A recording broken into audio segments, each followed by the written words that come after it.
ناظرین،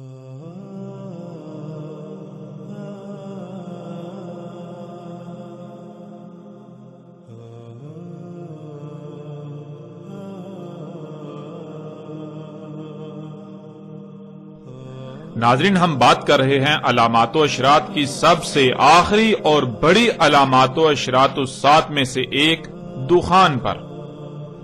ہم نے گزشتہ قسط کے اختتام پر کہا تھا کہ اب بات کرتے ہیں دخان پر قرآن سے اور دیکھتے ہیں کہ قرآن دخان کے بارے میں کیا رہنمائی کرتا ہے۔ تو ناظرین، دخان کے موضوع پر قرآن میں پوری ایک سورہ دخان موجود ہے۔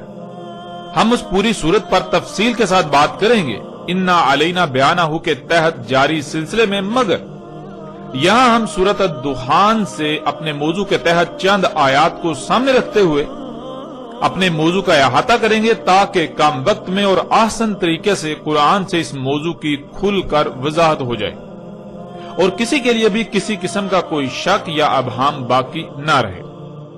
ناظرین، جیسا کہ ہم پہلے بتا چکے ہیں کہ پوری سورۃ الدخان پر انا علینا بیانہ کے تحت مفصل اور ہر پہلو سے بات ہوگی، اس لیے ہم سورۃ الدخان کی شروع کی آیات پر بات نہیں کریں گے، اس کے برعکس سیدھا اپنے موضوع کی طرف آتے ہیں۔ اور اس وقت آپ کو سکرین پر سورۃ دخان کی آیت نمبر 7 نظر آ رہی ہے۔ رب السماوات والارض وما بینہما ان کنتم موقنین۔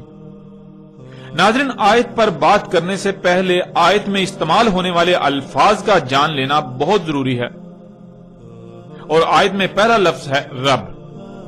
رب کہتے ہیں اس ذات کو جو کسی کو عدم سے وجود میں لائے، یعنی جب کسی کا وجود نہیں ہوتا تو اس کو وجود میں لانا، اور پھر کس طرح وجود میں لانا، یعنی اس سے کس طرح خلق کرنا، وہ تخلیق کے تمام مراحل، اسے کسی نہ کسی مقصد کے لیے خلق کرنا، اور جس مقصد کے لیے خلق کیا جانا اس مقصد کو پورا کرنے کے لیے اسے اس کی تمام ضروریات بھی مہیا کرنا، اور پھر اسے اس کے مقام پر قائم کر دینا تاکہ وہ اپنے مقام پر قائم رہتے ہوئے اس مقصد کو پورا کر سکے جس مقصد کے لیے اسے خلق کیا گیا۔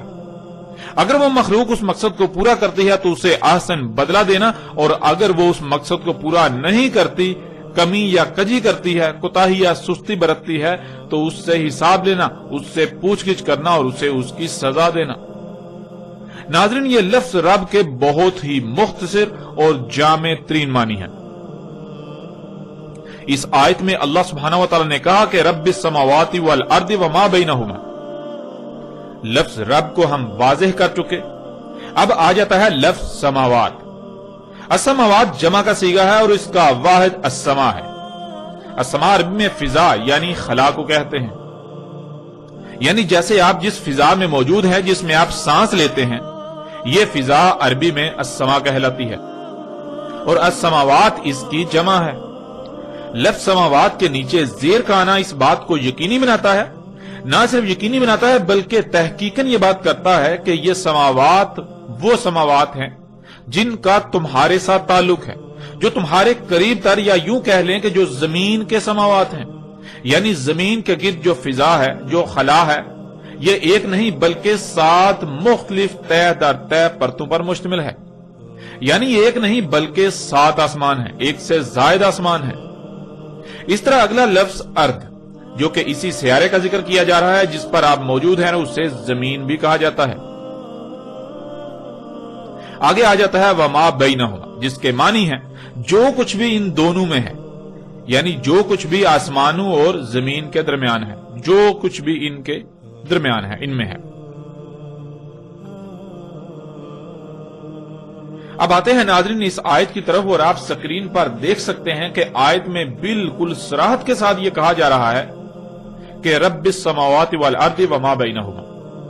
رب السماوات، رب سماوات کا اور زمین کا، اور جو کچھ بھی السماوات اور زمین کے درمیان ہے، ان دونوں میں ہے، یعنی جب ان سب کا وجود نہیں تھا تو ان کو عدم سے وجود میں لانے والا، انہیں عدم سے وجود میں لایا گیا، انہیں خلق کیا گیا۔ تو غور کرو کہ انہیں کیسے خلق کیا گیا۔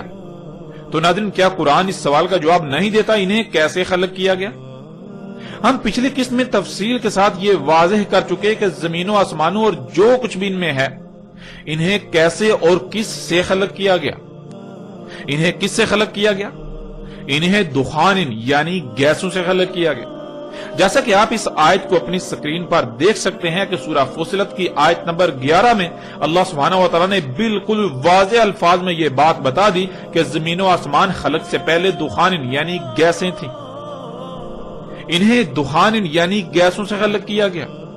اور پچھلی قسط میں بھی آپ اس بات کو تفصیل کے ساتھ جان چکے کہ زمین و آسمان اور جو کچھ بھی ان میں ہے ان سب کو گیسوں سے خلق کیا گیا۔ اور پھر ناظرین یہ کہا جا رہا ہے کہ آسمانوں اور زمین اور جو کچھ بھی ان میں ہے سب کے سب کو کسی نہ کسی مقصد کے لیے خلق کیا، اور انہیں کس مقصد کے لیے خلق کیا اس کا علم صرف اور صرف اسی کو ہے جس نے ان سب کو خلق کیا۔ اور پھر ان کی ضروریات کیا ہیں، ان کی مقدار کیا ہے، ان کا معیار کیا ہے، یہ سب بھی صرف اور صرف اسی کو علم ہے جس نے ان سب کو خلق کیا، انہیں وجود عطا کیا۔ وہ مقصد کیسے پورا ہوگا جس مقصد کے لیے انہیں خلق کیا گیا اس کا بھی علم صرف اور صرف اسی کو ہی ہے۔ ان کو کس کس مقام پر قائم کرنا ہے یہ بھی صرف اور صرف اسے ہی علم ہے۔ اس لیے اس نے نہ صرف انہیں وجود دیا یعنی خلق کیا، بلکہ ان سب کو خلق کرنے کے بعد جس مقصد کو پورا کرنے کے لیے انہیں خلق کیا اسے پورا کرنے کے لیے ان کے مقامات پر انہیں لگا دیا۔ تمام مخلوقات ایک مشین میں پرزوں کی مانند ہیں، بالکل ایسے ہی جیسے تمہارے جسم میں تمام کے تمام اعضاء ایک دوسرے سے مشروط ہیں، ان کا ایک دوسرے سے گہرا ربط قائم ہے۔ جب ایک اپنی ذمہ داری کو پورا کرے گا تو دوسرا اپنی ذمہ داری پوری کر پائے گا، اسی طرح تیسرا، یوں پورا جسم ٹھیک رہے گا۔ پورے جسم میں ایک بہترین توازن قائم ہے، میزان قائم ہے۔ جب تمام کے تمام اعضاء اپنے اپنے مقام پر رہتے ہوئے اپنی اپنی ذمہ داری پوری کریں گے تو پورے جسم میں وہ میزان، وہ توازن برقرار رہے گا، یوں پورا جسم ٹھیک رہے گا۔ بالکل یہی مثال آسمانوں، زمین اور ان میں جو کچھ بھی موجود ہے ان سب کی ہے۔ یوں ایک بہترین اور پیچیدہ ترین میزان وضع کر دیا۔ وہ میزان تب تک برقرار رہے گا جب تک یہ تمام کی تمام مخلوقات یعنی آسمان اور زمین اور جو کچھ بھی ان میں ہے یہ سب کا سب اپنے اپنے مقام پر رہتے ہوئے اپنی اپنی ذمہ داری پوری کرے گا۔ ورنہ اگر کسی ایک نے بھی اس ذمہ داری کو ترک کر دیا، سستی کی یا لاپرواہی کی، یا کسی ایک نے بھی رائے برابر تبدیلی کی، یا کسی ایک کو بھی اس کے مقام سے ہٹا دیا گیا، اس کے مقام میں تبدیلی کی گئی، اس میں کوئی بدلاؤ کیا گیا تو میزان برقرار نہیں رہے گا، میزان میں خسارہ ہوگا اور نتیجتاً سب کچھ درہم برہم ہو جائے گا۔ اور پھر ایسا نہیں ہے کہ وہ ذات جس نے وجود دیا وہ پوچھ گچھ نہ کرے یا پھر وہ سزا نہ دے، بلکہ وہ ذات جس نے انہیں وجود دیا وہ انتہائی سخت پکڑ بھی پکڑنے والی ہے، وہ سخت ترین پکڑ بھی کرتی ہے، وہ حساب لیتی ہے، وہ پوچھ گچھ بھی کرتی ہے۔ اب ناظرین سوال یہ پیدا ہوتا ہے کہ یہ سب کن کو کہا جا رہا ہے؟ آپ سب یہ جانتے ہیں کہ قرآن اللہ کا کلام ہے، یعنی اس قرآن میں جو کچھ بھی آیات کی صورت میں مذکور ہے یہ اللہ کی اول تا آخر ہر لمحہ تمام کے تمام انسانوں سے کی گئی گفتگو ہے جو کہ آیات کی صورت میں اس قرآن میں موجود ہے۔ یہ قرآن اللہ کا کلام ہے، یعنی پیچھے آسمانوں اور زمینوں اور جو کچھ بھی ان میں ہے ان کے بارے میں جو کہا گیا، جو بتایا گیا، یہ اللہ کا انسانوں سے کلام ہے۔ انسانوں سے اللہ یہ کہہ رہا ہے، اور کیوں کہہ رہا ہے؟ اس لیے کہہ رہا ہے کہ تم ایسا مت کرنا، تم اس بات کا خیال رکھنا کہیں بھی کوئی چھیڑ چھاڑ نہ کرنا، کیونکہ سب کچھ تم پر واضح کر دیا گیا۔ تم ان میں چھیڑ چھاڑ نہ کرنا، تم ان میں پنگے نہ لینا، ان کو ان کے مقامات سے نہ ہٹانا، ورنہ کیا ہوگا؟ ورنہ سب کچھ درہم برہم ہو جائے گا۔ اگر تم اس کا یقین کرنے والے ہو جو کچھ کہا گیا آسمانوں اور زمین اور جو کچھ بھی ان میں ہے ان سب کے بارے میں، تو تم ایسا مت کرنا۔ اور اسی کا اللہ سبحانہ و تعالیٰ نے آیت کے اگلے حصے میں بھی ذکر کر دیا، ان کنتم موقنین، اگر تھے تم اس بات کا یقین کرنے والے جو کچھ کہا گیا آسمانوں، زمین اور جو کچھ بھی ان کے درمیان ہے ان سب کے بارے میں۔ اب ناظرین ذرا غور کریں، جب اللہ سبحانہ و تعالیٰ نے آسمانوں، زمین اور جو کچھ بھی ان میں ہے ان سب کے بارے میں سب کچھ واضح کر دیا، ان سب کو گیسوں سے خلق کیا گیا۔ زمینوں آسمانوں میں جب بھی کوئی عمل وقوع پذیر ہوتا ہے تو اس سے گیسیں خارج ہوتی ہیں، انہیں بعض دوسری مخلوقات کی خوراک بنا دیا، یعنی ایک مخلوق کا فضلہ دوسری کا رزق، اور یہ ایک بہترین توازن میزان قائم کیا۔ نہ ہی گیسیں کم خرچ ہوتی ہیں نہ ہی زیادہ۔ آسمان و زمین اور جو کچھ بھی ان میں ہے، سب کی سب مخلوقات کی تخلیق کا کوئی نہ کوئی مقصد ہے۔ جس مقصد کے لیے خلق کیا اسے پورا کرنے کے لیے انہیں ان کے مقامات پر لگا دیا۔ تمام کی تمام مخلوقات ایک جسم اعضاء کی مانند ہے۔ زمین و آسمان بالکل ایک مشین کی مانند ہے، اور ان میں جو کچھ بھی ہے سب کی سب مخلوقات مشین میں موجود پرزوں کی مانند ہے۔ جیسے جب تک مشین کے تمام پرزے اپنے اپنے مقام پر رہتے ہوئے اپنی اپنی ذمہ داری پوری کریں گے تب تک پوری مشین ٹھیک رہے گی، ورنہ اگر کہیں بھی کوئی کمی، کجی، کوتاہی یا لاپرواہی ہوئی، کسی کا مقام تبدیل ہوا تو یہ میزان برقرار نہیں رہے گا۔ رب نے کہیں پر کوئی کمی، کجی، کوتاہی یا لاپرواہی نہیں کی۔ اس نے سب کچھ پرفیکٹ خلق کیا، کامل خلق کیا۔ ان میں کسی بھی قسم کی کوئی تبدیلی نہیں کی جا سکتی۔ اللہ کی خلق تبدیلی کے متحمل ہے ہی نہیں، اور اگر تبدیلی کی جائے گی تو کیا نتائج نکلیں گے؟ کیا ناظرین یہ سب کچھ واضح نہیں ہو چکا؟ ناظرین یہ سب کچھ محض ایک لفظ رب کا استعمال ہی واضح کر دیتا ہے، اور یہ سب واضح ہو چکا، اس سمیت باقی وہ سب بھی واضح ہو چکا جو کچھ بھی آسمانوں زمین اور جو کچھ بھی ان میں ہے ان کی تخلیق سے تعلق رکھتا ہے۔ ان کے بارے میں جتنے بھی حقائق ہیں وہ سب بھی بالکل واضح ہو چکا۔ گزشتہ ایک ساتھ میں بھی ان موضوعات پر یعنی کہ اس حوالے سے مختلف پہلوؤں سے تفصیلاً بات ہو چکی۔ تو ناظرین یہ سب کچھ واضح کیے جانے کے بعد اللہ نے یہی کہا تھا کہ اگر تم اس بات کا یقین رکھنے والے ہوئے تو تم ان میں پنگے نہیں لو، یوں سب کچھ محفوظ رہے گا۔ اور اگر تمہیں ہماری اس بات کا یقین نہ ہو، تم نے سمجھا کہ ایسا کچھ بھی نہیں، چھیڑ چھاڑ کرنے سے، ان میں پنگے لینے سے، ان میں تبدیلیاں کرنے سے کچھ بھی نہیں ہوتا۔ فطرت میں تبدیلیاں کرنے سے، فطرت کو بدلنے سے، اس میں چھیڑ چھاڑ کرنے سے کچھ بھی نہیں ہوگا۔ تو پھر یہ بات جان لو کہ جو اللہ سبحانہ و تعالیٰ نے اگلی آیت میں کہہ دی۔ اللہ سبحانہ و تعالیٰ اس میں کہتے ہیں لا الہ الا ہوا یحیی و یمیت ربکم و رب آبائکم الاولین۔ نہیں ہے الہ یعنی نہیں ہے کوئی بھی ایسی ذات جس کی بات مانی جائے کہ تمہیں جو کچھ بھی عطا کیا، خواہ وہ صلاحیتیں ہوں، مال ہو، اولاد ہو، تمہارے ہاتھ، پاؤں، کان، دل، دماغ سمیت جتنے بھی تمام کے تمام اعضاء ہیں وہ ہوں، یا رزق، یا جو کچھ بھی تمہیں عطا کیا گیا، اس سب کا کب، کہاں، کیسے، کیوں اور کس مقصد کے لیے استعمال کرنا ہے، وہ سب کیوں تمہیں عطا کیا گیا، اس کے فیصلے کا اختیار صرف اور صرف اسے ہے جو حیا کر رہا ہے اور جو موت کر رہا ہے۔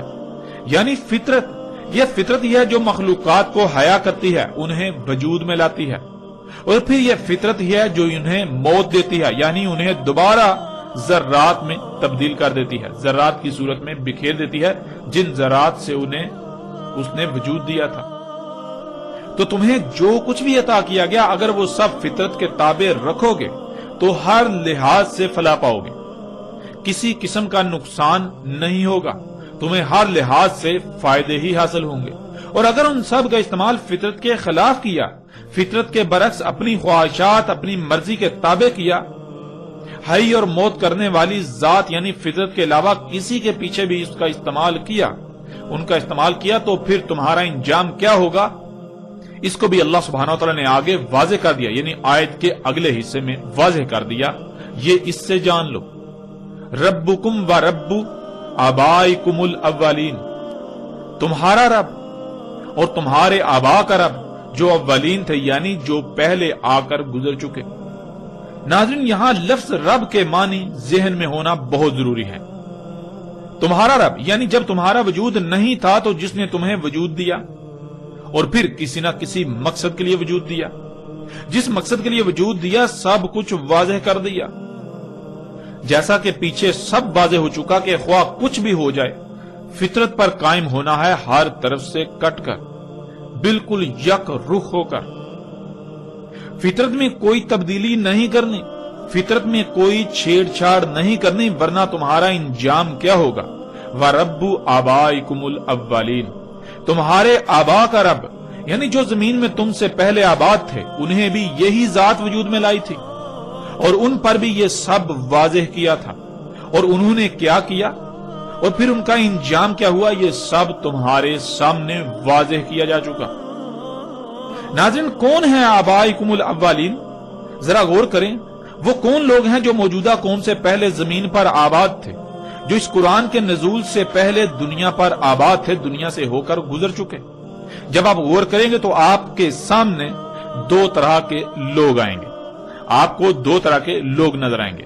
ایک وہ جنہیں قرآن رسول، نبیین، صدیقین، شہداء اور صالحین قرار دیتا ہے، اللہ کے بھیجے گئے رسول اور ان کے ساتھ دینے والے، ان کی اطاعت کرنے والے۔ اور دوسرے وہ جنہیں قرآن مفسدین قرار دیتا ہے، جو ذلت امیز ہلاکتوں کا شکار ہوئے، قوم نوح، قوم عاد، قوم سمود، قوم لوط، قوم شعیب اور آل فرعون وغیرہ۔ یہی ناظرین اللہ سبحانہ و تعالی یہاں کہہ رہا ہے کہ اب فیصلہ تمہارے اپنے ہاتھ میں ہے کہ جو کچھ تمہیں آسمانوں، زمین اور جو کچھ بھی ان میں ہے ان کے بارے میں بتایا گیا، اس پر یقین کرتے ہوئے کسی قسم کی کوئی چھیڑ چھاڑ نہیں کرتے، کوئی تبدیلی نہیں کرتے، ان میں پنگے نہیں لیتے اور ہر طرف سے کٹ کر فطرت پر قائم ہوتے ہوئے اور رسولوں اور ان کے ساتھیوں، نبیین، صدیقین، شہداء اور صالحین میں شامل ہوتے ہو، یا پھر تم بھی حق ہر لحاظ سے کھل جانے کے بعد یقین کرنے کے بجائے یہی کہتے ہو کہ نہیں، زمین و آسمانوں میں پنگے لینے سے کچھ نہیں ہوگا، ان میں تبدیلیاں کرنے سے کچھ نہیں ہوگا، ایسا کچھ نہیں، جو جی میں آئے کرو، جو جی چاہے کرو، اللہ کی آیات میں جو کہ اللہ کی مخلوقات ہیں ان میں چھیڑ چھاڑ کرو، ان کو ان کے مقامات سے ہٹاؤ، ان کو جیسے جی چاہے استعمال کرو، خود خالق بن بیٹھو۔ اس نے ہماری ضروریات کیا تھیں وہ خلق کی ہی نہیں، اگر کی تو اسے علم ہی نہ تھا کہ کیسی خلق ہونی چاہیے تھی، کیسی خلق کی جانی چاہیے تھی، اس نے فرض کر دیا، اس نے نامکمل خلق کی، وہ بھول گیا تھا، اس لیے خود سے اپنی تیز ترین ضروریات خلق کرو اور پھر یوں زمین و آسمانوں میں پنگے لیتے رہو، کچھ بھی نہیں ہونے والا، ان میں کوئی خرابی نہیں ہونے والی، اور یوں کہتے ہوئے پھر یہی کرو گے۔ اگر ایسا کرتے ہو تو پھر تم اپنے آبا، کون ہے تمہارے آبا؟ تمہارے آبا ہیں قوم نوح، قوم عاد، قوم سمود، قوم شعیب، قوم لوط اور آل فرعون، ان کا انجام بھی ذہن نشین کر لو۔ جس طرح وہ عبرت کا نشان بنا دیے گئے، بالکل عین اسی طرح تم بھی تمہارے آبا کی طرح عبرت کا نشان بنا دیے جاؤ گے۔ جیسے انہوں نے آسمانوں، زمین اور جو کچھ بھی ان میں ہے، ان میں تبدیلیاں کی جس سے زمین و آسمانوں میں فساد ہوا اور بالآخر بڑی بڑی تباہیوں کی صورت میں ظاہر ہوا اور وہ ہلاک ہوئے، بالکل وہی تمہارے ساتھ بھی ہوگا۔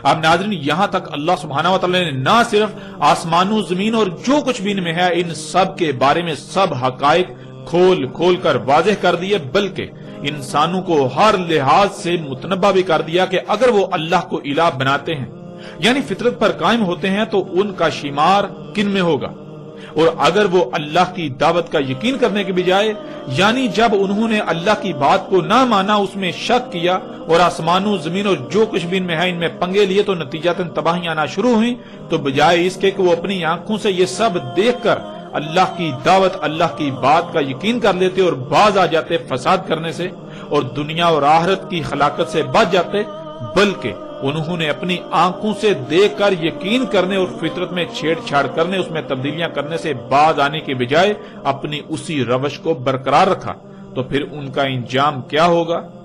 یعنی پھر ان موجودہ انسانوں کا انجام کیا ہوگا؟ یہ سب بھی واضح کر دیا۔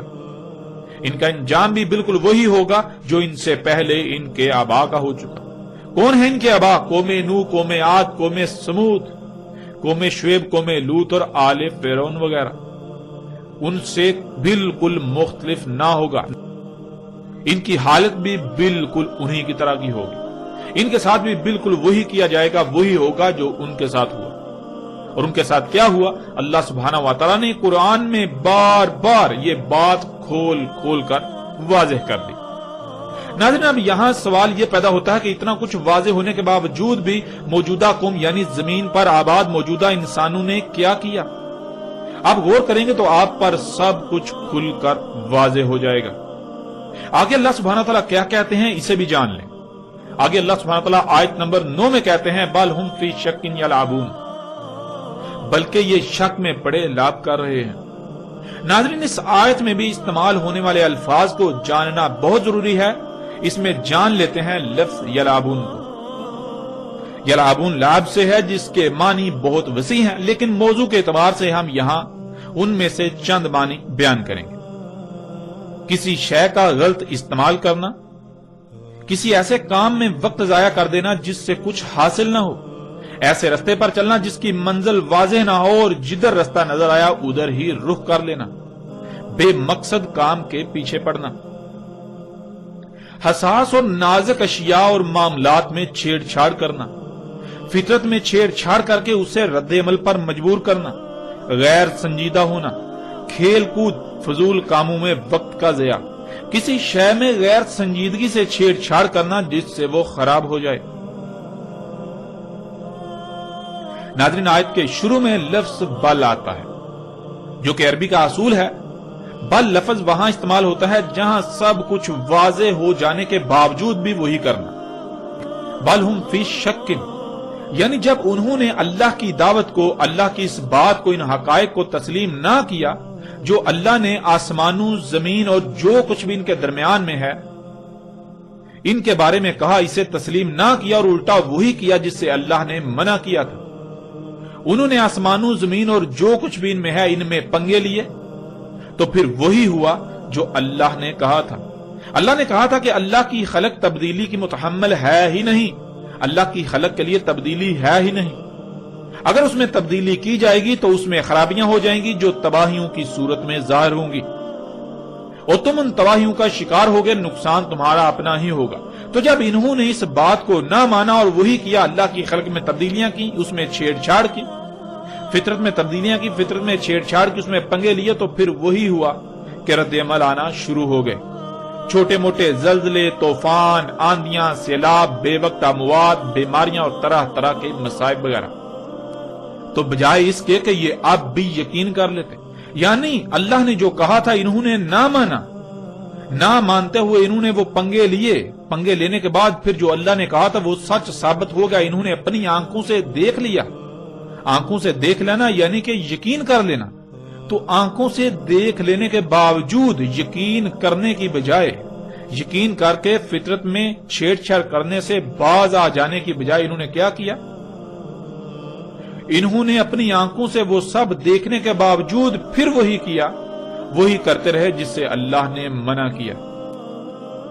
جب سب کچھ ان کے سامنے آ گیا، ان کے اعمال کے رد عمل کے سامنے آ گئے، تو بجائے اس کے کہ یہ اب بھی یقین کر لیتے اور فطرت میں چھیڑ چھاڑ کرنے سے باز آ جاتے، کیونکہ اب تو یہ اپنی آنکھوں سے وہ سب دیکھ چکے تھے جس کا بار بار اللہ نے ان کو کہا، اپنے رسولوں کے ذریعے، اپنے غلاموں کے ذریعے۔ لیکن ان کا معاملہ یہ ہے کہ انہوں نے اپنی آنکھوں سے دیکھ لینے کے بعد بھی یقین کرنے کے بجائے بلکہ وہی سب کر رہے ہیں، وہی سب کیا اور آج بھی کر رہے ہیں۔ اور کیوں کر رہے ہیں؟ اللہ سبحانہ و تعالیٰ نے اس کا بھی جواب آگے دے دیا۔ ہم فی شک، یہ شکوک میں ہے، یعنی ان کو ابھی بھی یہی لگتا ہے کہ ہو سکتا ہے کہ کل کو ہم اس مقام پر پہنچ جائیں کہ یہ سب ہمارے کنٹرول میں آ جائے، یہ سب ہمارے کنٹرول میں ہو جائے، ہمارے پاس اتنی قوت آ جائے، یعنی ہم ایسی ایجادات کر لیں کہ ان تباہیوں کو روکنے پر دسترس پا لیں۔ اور ان شکوک میں کیا کر رہے ہیں؟ اللہ سبحانہ و تعالیٰ نے آگے اس کا بھی جواب دے دیا۔ یلعبون، یہ ایسے رستے پر چل رہے ہیں جس کی منزل کا انہیں علم ہی نہیں، اور انہیں جدھر رستہ نظر آتا ہے ادھر ہی اپنا رخ کر لیتے ہیں۔ اور ناظرین غور کریں کہ آج یہ سب نہیں ہو رہا۔ ترقی کے نام پر فساد کرنے والے، زمین و آسمانوں میں سب کچھ فساد زدہ کرنے والے کیا کر رہے ہیں؟ کیا کوئی ایک بھی شے ایسی ہے جنہیں یہ ایجادات کہتے ہیں جو باقاعدہ منصوبہ بندی کے تحت انہوں نے خلق کی؟ نہیں، بلکہ جو کچھ بھی انہوں نے آج تک خلق کیا وہ سب کا سب حادثاتی طور پر خلق ہوا۔ ان کا مقصد، ان کا ٹارگٹ کچھ اور ہوتا ہے، لیکن ان پر فطرت کے کچھ اور قوانین کھلتے ہیں۔ جو قوانین اور جو چھپی اشیاء ان پر ظاہر ہوتی ہیں تو یہ انہی کے پیچھے اپنا رخ کر لیتے ہیں۔ اسی طرح جیسے جیسے جو فطرت کے قوانین اور چھپی اشیاء ان پر ظاہر ہوتی ہیں تو ویسے ویسے یہ اپنا رخ ادھر ادھر کرتے ہوئے آگے بڑھتے چلے جا رہے ہیں۔ یہ ایسے کام میں وقت ضائع کر رہے ہیں جس سے انہیں کچھ حاصل نہیں ہونے والا۔ تو ناظرین، کیا حقیقت یہی نہیں ہے اگر آپ تھوڑا سا بھی غور کریں تو آپ پر حقیقت روز روشن کی طرح منکشف ہو جائے گی، اور اب تک تو ہر لحاظ سے حقیقت منکشف ہو جانی چاہیے۔ یہ جو کچھ بھی کر رہے ہیں، کیا انہیں اس سے کچھ حاصل ہوگا سوائے ہلاکت کے؟ پھر آگے ناظرین، بے مقصد کام کے پیچھے پڑنا۔ تو ناظرین، آج انسان جو کچھ بھی کر رہے ہیں، کیا دنیا میں آنے کا مقصد یہی تھا؟ اگر نہیں تو پھر کیا آج پوری دنیا کے انسان مجموعی طور پر بے مقصد کاموں کے پیچھے نہیں پڑے ہوئے؟ اس حوالے سے بھی حقیقت آپ کے سامنے ہے۔ کسی شے کا غلط استعمال کرنا۔ تو ناظرین غور کریں، کیا آج اللہ کی تمام آیات جو کہ مخلوقات ہیں، تمام کی تمام اشیاء کا غلط استعمال نہیں کیا جا رہا؟ انہیں مس یوز نہیں کیا جا رہا؟ اللہ سبحانہ تعالیٰ نے انہیں جن مقاصد کے لیے استعمال کیا، کیا ان کے خلاف اور مقاصد کے لیے استعمال نہیں کیا جا رہا؟ یہ حقائق بھی آپ کے سامنے ہیں۔ اللہ سبحانہ تعالیٰ نے خام تیل کس مقصد کے لیے خلق کیا؟ اللہ سبحانہ تعالیٰ خام تیل سے زمین پر حیات کو وجود دیتے ہیں۔ کبھی آپ نے غور کیا آپ کے جسم پر بال جو کہ نائلون ہے، فلیکسیبل پلاسٹک، آپ کے جسم پر ناخن یہ پلاسٹک ہے، یہ کہاں سے آ گیا؟ کبھی آپ نے غور کیا آپ کے جسم کے اندر چربی جو کہ تیل ہے، آپ کی ہڈیاں کس سے بنی؟ وہ مواد، وہ میٹیریل کہاں سے آیا؟ غور کریں، جو آپ کھاتے ہیں آپ اس سے بنے۔ آپ کیا کھاتے ہیں؟ آپ گوشت کہاں سے بنا؟ نباتات سے۔ آپ نباتات، فصلیں، پھل پھول کھاتے ہیں، وہ کہاں سے نکلی؟ زمین سے۔ زمین کے اندر وہ مواد خام صورت میں کہاں موجود ہے؟ زمین کے اندر اس کو اللہ سبحانہ و تعالیٰ نے خام تیل کی صورت میں، جسے اللہ سبحانہ نے قرآن میں بار بار 3 کہا، کالے رنگ کا کیچڑ، وہ زمین کے اندر رکھ دیا۔ تو غور کرے، کیا اس 3 کو، کالے رنگ کے کیچڑ کو جسے آپ آج خام تیل کہتے ہیں، اس کا غلط استعمال نہیں کیا جا رہا؟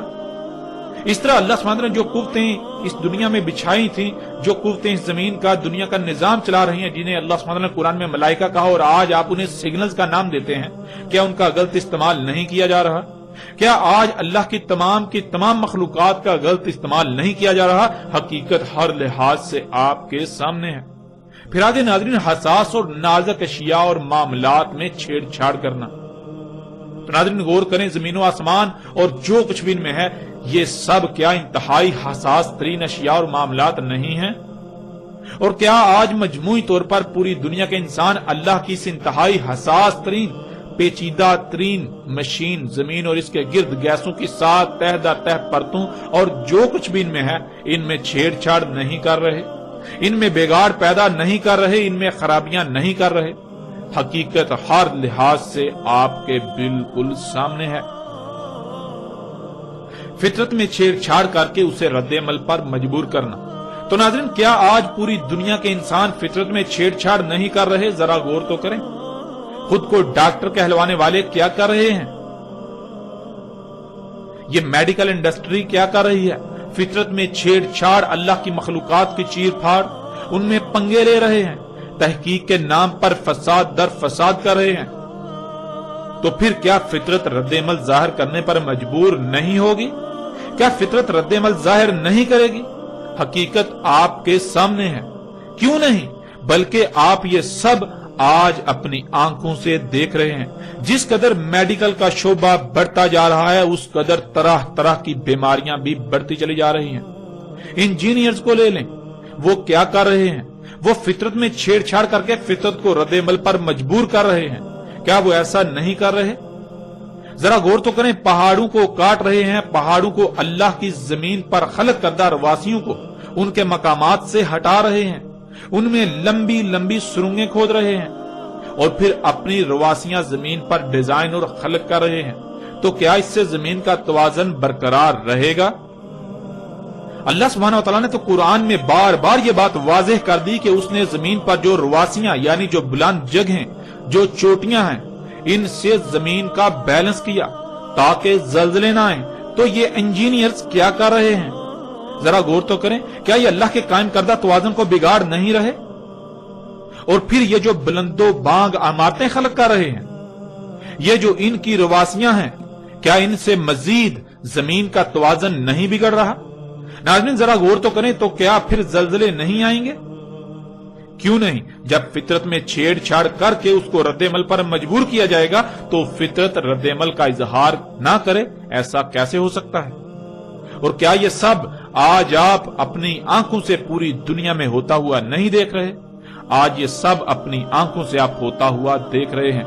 اس کے علاوہ ناظرین جتنے بھی شعبے ہیں، جو لوگ بھی ترقی کے نام پر جو اعمال کر رہے ہیں وہ کیا کر رہے ہیں، اگر آپ تھوڑا سا بھی غور کریں گے تو حقیقت ہر لحاظ سے کھل کر آپ کے سامنے ہے۔ پھر آگے ناظرین غیر سنجیدہ ہونا۔ تو ناظرین غور کریں کہ آج کسی میں سنجیدگی ہے؟ اگر کوئی سنجیدہ ہوتا ہے تو وہ چیختا ہے، چلاتا ہے کہ یہ سب نہ کرو۔ اگر کوئی سنجیدہ ہوتا تو جب وہ اپنے اعمال کا رد عمل دیکھتا تو فوراً باز آ جاتا اور دوسروں کو بھی متنبہ کرتا۔ لیکن کیا کہیں پر کوئی سنجیدگی نظر آتی ہے؟ نہیں، ہرگز نہیں، بالکل نہیں۔ پھر آگے ناظرین کھیل کود، فضول کاموں میں وقت کا ضیاع۔ آج پوری دنیا کے انسانوں کو دیکھیں تو آپ کو یہی نظر آئے گا کہ بجائے یہ کہ وہ اللہ کی دعوت کو تسلیم کرتے، اگر نہیں تو اپنی آنکھوں سے دیکھ لینے کے بعد یقین کرتے اور عملاً میدان میں اترتے، لوگوں کو متنبہ کرتے، دنیا میں آنے کے مقصد کو پہچان کر اس پر قائم ہوتے، دوسروں پر وہ مقصد واضح کرتے، مگر یہاں تو گنگا الٹی ہی بہہ رہی ہے۔ ہر کوئی کھیل کود میں مصروف ہے، کہیں پر کرکٹ تو کہیں پر ہاکی، کہیں پر فٹ بال تو کہیں پر کوئی اور گیم۔ اس طرح کھیلوں کی بھرمار ہے اور ہر کوئی کھیل کود میں مصروف ہے۔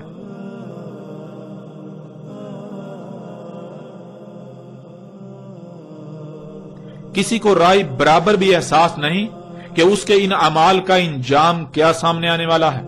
ہر کوئی بے مقصد اور فضول کاموں میں انتہائی قیمتی وقت کو ضائع کرنے میں مصروف ہے۔ ناظرین حقیقت ہر لحاظ سے آپ کے سامنے ہے۔ اور پھر آگے اللہ سبحانہ تعالیٰ نے کیا کہا، اسے بھی جان لے۔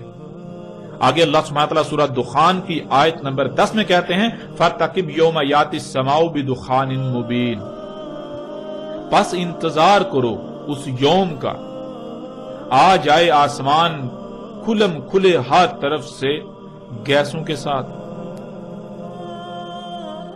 یعنی جب نہ صرف تم پر ہر لحاظ سے حق واضح کر دیا بلکہ تم وہ سب اپنی آنکھوں سے ہوتا ہوا بھی دیکھ چکے، اس کے باوجود تم یلعبون ہی کر رہے ہو، یعنی وہی سب کرتے ہو، فطرت میں چھیڑ چھاڑ کرتے ہو، فطرت میں تبدیلیاں، اللہ کی خلق میں تبدیلیاں، فضول کاموں میں وقت کا ضیاع، فطرت میں پنگے لینے سے جو تمہارے سامنے آیا اسی کے پیچھے ہو لیے، اور ترقی کے نام پر فساد کرتے جا رہے ہو۔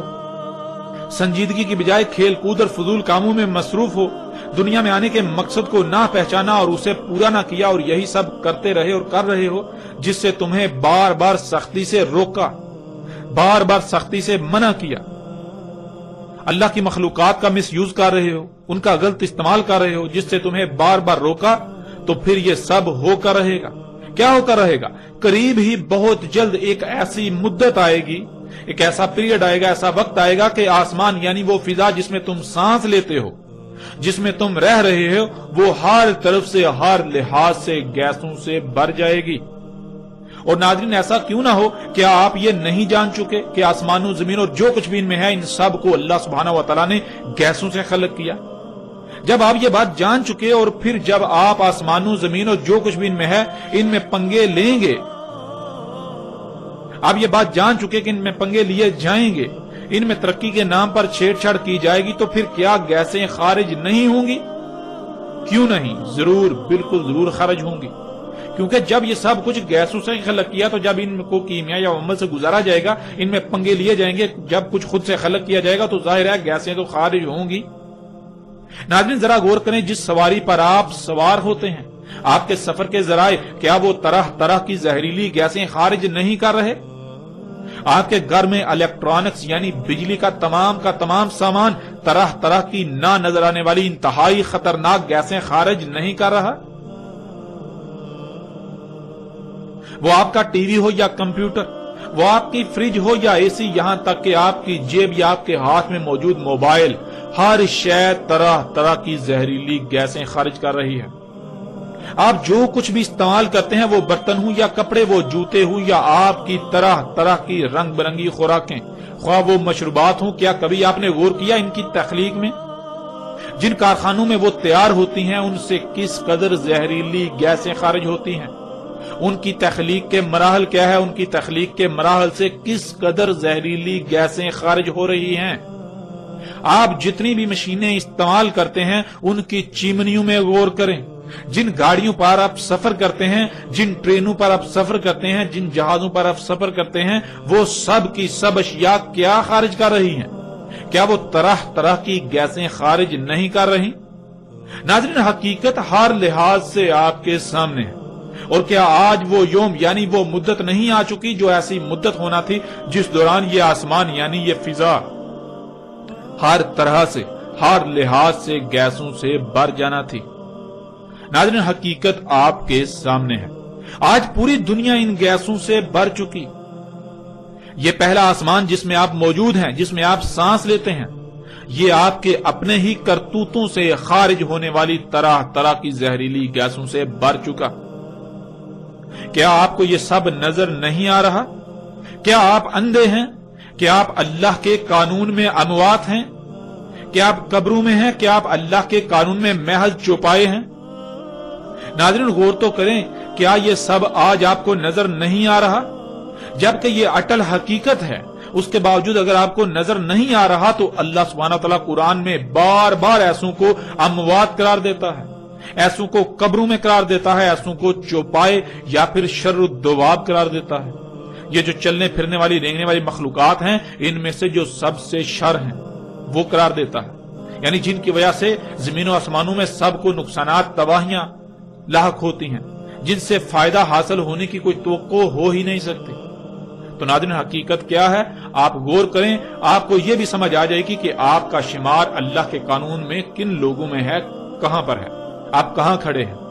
آپ اللہ کے قانون میں حیا ہیں یا پھر آپ اللہ کے قانون میں اموات ہیں، قبر میں ہیں۔ تو ناظرین، جان لے یہ حقیقت آپ کی آنکھوں کے سامنے ہے، اس کو آپ جھٹلا نہیں سکتے۔ اگر آپ اسے تسلیم کرنے سے انکار کرتے ہیں تو نقصان آپ کا اپنا ہی ہوگا، کسی دوسرے کا نہیں۔ آج اگر آپ نہیں تسلیم کرتے اور اپنی سابقہ روش کو برقرار رکھتے ہیں تو جان لیں ان قریب آپ چیخ چیخ کر تسلیم کرنے کا اعلان کریں گے، لیکن تب کوئی نفع نہ دے گا، تب آپ کا ماننا فرعون کے ماننے کی مثل ہوگا۔ تو ناظرین، بڑھتے ہیں آگے اور دیکھتے ہیں کہ اللہ سبحانہ و تعالیٰ نے سورہ دخان کی اگلی آیت میں کیا کہا۔ آگے اللہ سبحانہ و تعالیٰ کہتے ہیں، سورہ دخان آیت نمبر 11، یغشی الناس ھذا عذاب علیم، جو انسانوں کو ڈھانپ لے گا یہ سزائے علیم ہے، عذاب علیم ہے۔ اللہ سبحانہ و تعالیٰ نے اس آیت میں یہ بات واضح کر دی کہ جب وہ مدت آئے گی کہ آسمان کھلم کھلا ہر لحاظ سے، ہر طرف سے گیسوں سے بھر جائے گا، یعنی یہ فضا جس میں آپ موجود ہیں یہ گیسوں سے بھر جائے گی، تو کیا ہوگا؟ یغشی الناس، انسانوں کو ڈھانپ لیں گی، یعنی جیسے رات کو اندھیرا چھا جاتا ہے کہ ہر شے کو ڈھانپ لیتا ہے، بالکل ایسے ہی یہ گیسیں انسانوں کو ڈھانپ لیں گی۔ یہاں یہ بات ذہن میں ہونا بہت ضروری ہے کہ اندھیرے کو انسانی آنکھ دیکھنے کی صلاحیت رکھتی ہے، لیکن انسانی آنکھ تمام کے تمام گیسوں کو دیکھنے کی صلاحیت نہیں رکھتی، ماں سوائے صرف چند ایک۔ اس لیے اس وقت جب وہ مدت آئے گی، وہ پیریڈ آئے گا، تو اس وقت یہ گیسیں ایسے ہی موجود ہوں گی جیسے اندھیرا چھا جاتا ہے، لیکن عام انسانی آنکھ سے نظر نہیں آئیں گی، یعنی اس طرح نظر نہیں آئیں گی، عام انسانی آنکھ سے نظر آنے میں اس طرح نہیں ہوں گی۔ البتہ اگر ایسا آلہ ہو جس سے ان گیسوں کو دیکھنے کی صلاحیت حاصل ہو جائے تو اس آلے سے آسمان یعنی یہ فضا ایسے ہی نظر آئے گی جیسے کہ اندھیرا چھایا ہوا ہو، یعنی یہ گیسیں اس طرح چھائی ہوئی نظر آئیں گی جیسے اندھیرا چھا جاتا ہے، یعنی جیسے آپ دیکھتے ہیں کہ آج کل سموگ ظاہر ہوتی ہے جو بالکل دھند کی طرح نظر آتی ہے، لیکن وہ دھند نہیں بلکہ یہی گیسیں ہوتی ہیں جو انسانوں کے مفسد اعمال سے خارج ہوئیں، جو محض اس وجہ سے ظاہر ہوتی ہیں کہ جب کوئی کیمیائی عمل ان میں وقوع پذیر ہوتا ہے، یعنی موسم کے اتار چڑھاؤ کی وجہ سے وہ آپس میں جب ان کا اختلاط ہوتا ہے تو ان کا کچھ وقت کے لیے ظہور ہو جاتا ہے۔ جیسے مثال کے طور پر جب آپ یہ گیسیں اپنی گاڑی یا کسی آپ فیکٹری کی چمنی سے دیکھتے ہیں خارج ہو رہی ہیں، تو جب خارج ہو رہی ہیں تو اس وقت وہ نظر آ رہی ہوتی ہیں، لیکن تھوڑی دیر بعد وہ انویزیبل یعنی کہ نظر آنا بند ہو جاتی ہیں، وہ نظر نہیں آتی۔ بالکل اسی طرح یہ جسے آپ سموگ کہتے ہیں یہی گیسیں ہیں، اسی طرح اس فضا میں موجود ہیں لیکن نظر نہیں آ رہی۔ جب ان میں موسم کی وجہ سے کوئی کیمیائی ریاکشن ہوتا ہے، کوئی عمل ہوتا ہے تو اس عمل کے رد عمل میں یہ دوبارہ یہ ظاہر ہو جاتی ہیں. اور یہ کیوں ظاہر ہوتی ہیں؟ جسے آپ سموک کہتے ہیں آج کل، یہ اللہ کی آیات میں سے ہے. یہ انسانوں کو یہ دکھانے کے لیے ہے کہ عقل کے اندھو دیکھو، آج یہ فضا ان گیسوں سے بھر چکی.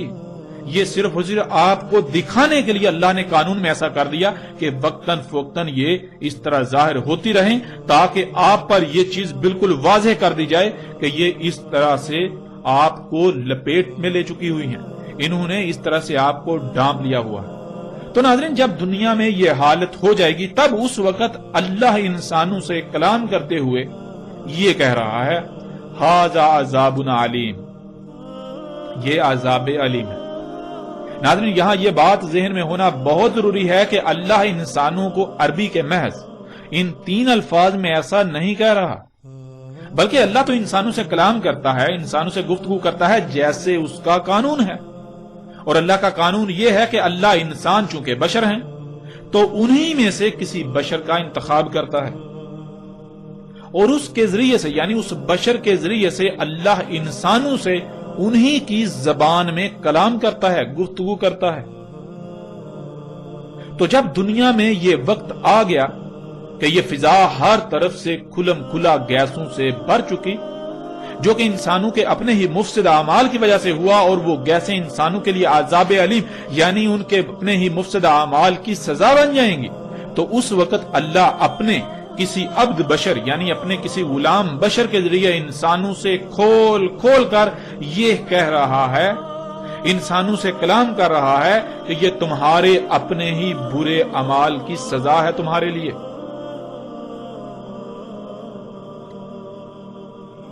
اور ناظرین، ایسا اس لیے کہ انسان اس وقت ان گیسوں کی وجہ سے لاحق ہونے والی بیماریوں، مصیبتوں، تکلیفوں اور طرح طرح کی تباہیوں کا ذمہ دار اللہ کو ٹھہرا رہے ہوں گے کہ یہ سب تو اللہ کر رہا ہے، یہ بیماریاں تو اللہ لا رہا ہے، یہ مصیبتیں تو اللہ لا رہا ہے، ان کا ذمہ دار اللہ ہے. آج اگر بیماریاں بڑھ گئیں تو اللہ یہ بیماریاں لا رہا ہے، یعنی اپنے مفسد اعمال کے رد عمل کا ذمہ دار اللہ کو ٹھہرا رہا ہوگا. لیکن اس وقت اللہ اپنے ایک غلام کے ذریعے، ایک بشر غلام کے ذریعے انسانوں سے یہ کہہ رہا ہوگا کہ یہ سب اللہ نہیں کر رہا، اللہ ظالم نہیں ہے، اللہ ظلم نہیں کرتا، اللہ پر بہتان عظیم مت باندھو، یہ سب تمہارے اپنے مفسد اعمال کے نتائج ہیں، یہ سب کا سب اسی فساد کا اظہار ہے جو تم نے آج تک اپنے ہاتھوں سے کیا. اس لیے اللہ پر الزام تراشی مت کرو، اپنے کیے ہوئے فساد کے اظہار کی ذمہ داری اللہ پر مت تھوپو. اللہ سبحان ہے، اللہ اس سے پاک ہے کہ وہ کوئی ایسا کام کرے جس سے فساد ہو، جس سے تباہی آئے. اللہ فرط نہیں کرتا، اللہ نے جو کچھ بھی خلق کیا سب کچھ کامل پرفیکٹ خلق کیا، وہ عیب دار خلق نہیں کرتا، وہ نقائص و خامیوں والا خلق نہیں کرتا، وہ سبحان ہے. آج جو خرابیاں تمہیں زمین و آسمانوں میں نظر آ رہی ہیں ان سب کا ذمہ دار تم انسان ہو، ان سب کے ذمہ دار تم بذات خود انسان ہو. یہ سب تمہارے اپنے ہی ہاتھوں سے کیے ہوئے کرتوتوں کا نتیجہ ہے، وہ کرتوت جنہیں تم آج تک ترقی کا نام دے رہے ہو، اس کے باوجود کہ تم پر سب کچھ ہر لحاظ سے کھول کھول کر واضح کیا جا چکا.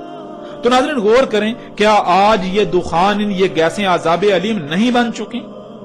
اور پھر غور کریں، آج یہ مذہبی طبقہ، جب ان سے پوچھا جائے تو کیا یہ مذہبی طبقہ یہی نہیں کہتا اور انسانوں کی اکثریت یہی نہیں کہہ رہی کہ یہ بیماریاں، یہ تکلیفیں، یہ مصیبتیں، یہ طوفان، یہ آندیاں، یہ تباہیاں اللہ لا رہا ہے، یہ سونامی اللہ لا رہا ہے، ان کا ذمہ دار اللہ ہے؟ کیا یہ سب ایسا نہیں کہہ رہے؟ ایک طرف ان کی ذمہ داری اللہ پر ڈالتے ہیں اور دوسری طرف قرآن میں کیا پڑھتے ہیں؟ اللہ سبحان ہے. دن رات زبان سے رٹے لگاتے ہیں، اللہ سبحان ہے، اللہ سبحان ہے، اللہ سبحان ہے. کس سے اللہ سبحان ہے؟ ایک طرف قرآن میں اللہ یہ کہتا ہے کہ اللہ نے فرط نہیں کیا، اللہ نے جو کچھ بھی خلق کیا بالکل پرفیکٹ خلق کیا، اس میں کوئی خامیاں نہیں چھوڑی، اللہ خلق کرتے ہوئے کچھ بھول نہیں گیا تھا. اور دوسری طرف جب یہ تباہیاں آئیں تو اس کا ذمہ دار اللہ کو ٹھہراتے ہیں. کیوں؟ اتنا بڑا بہتان اللہ سبحانہ و تعالیٰ کی ذات پر انہیں کس نے یہ اختیار دیا؟ کیا کبھی انہوں نے غور و فکر کیا کہ یہ اللہ سبحانہ و تعالیٰ کی ذات پر کس قدر بہتان عظیم باندھ رہے ہیں؟ اپنے اعمال اپنے کرتوتوں کا ذمہ دار اللہ کو ٹھہرا رہے ہیں؟ کیا کبھی انہوں نے غور و فکر کیا؟ اور ناظرین غور کریں کہ آج یہ گیسیں عذاب علیم نہیں بن چکے؟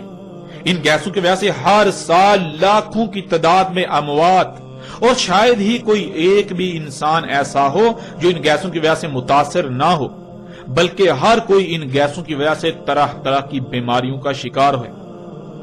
ان گیسوں کی وجہ سے موسموں کا نظام درہم برہم ہو چکا، جن سے آندیاں، طوفان اور بے وقت بارشیں ہو رہی ہیں، اور پھر سیلاب آ رہے ہیں۔ ان سیلاب کی وجہ سے طرح طرح کی تباہیوں کا انسانوں کو سامنا ہے، وباؤں بیماریوں کا سامنا ہے۔ ان گیسوں کی وجہ سے آسمان پھٹ کر اس میں سوراخ ہو چکا، جس کی وجہ سے سورج سے خارج ہونے والی خطرناک ترین لہریں زمین پر آ رہی ہیں، جن کو آسمان کی وہ تیر زمین پر آنے سے روکتی تھی، انہیں واپس دوبارہ خلا میں بھیج دیتی تھی، اور ان کی وجہ سے درجہ حرارت دن بدن بڑھتا چلا جا رہا ہے۔ موسموں کا نظام درہم برہم ہو چکا، گرمی کی شدت میں دن بدن اضافہ ہوتا چلا جا رہا ہے، اور پھر اس گرمی سے طرح طرح کی بیماریوں اور ہلاکتوں میں اضافہ ہوتا جا رہا ہے۔ ایسے ہی جیسے جیسے آپ غور کرتے جائیں تو نہ ختم ہونے والی ہلاکتوں اور تباہیوں کی فہرست بنتی چلی جائے گی، جو انسانوں کو صرف اور صرف انہی گیسوں کی وجہ سے ہر طرف سے آج گھیرے ہوئے ہیں۔ ناظرین یہ ہے ان دخان یعنی ان گیسوں کا عذاب علیم، یعنی انسانوں کے مفسد اعمال کے بھیانک رد عمل، جو کہ ان مفسد اعمال کی سزا ہیں۔ تو ناظرین غور کریں، کیا آج یہ سب حقائق آپ کے سامنے نہیں ہیں؟ ذرا غور تو کریں۔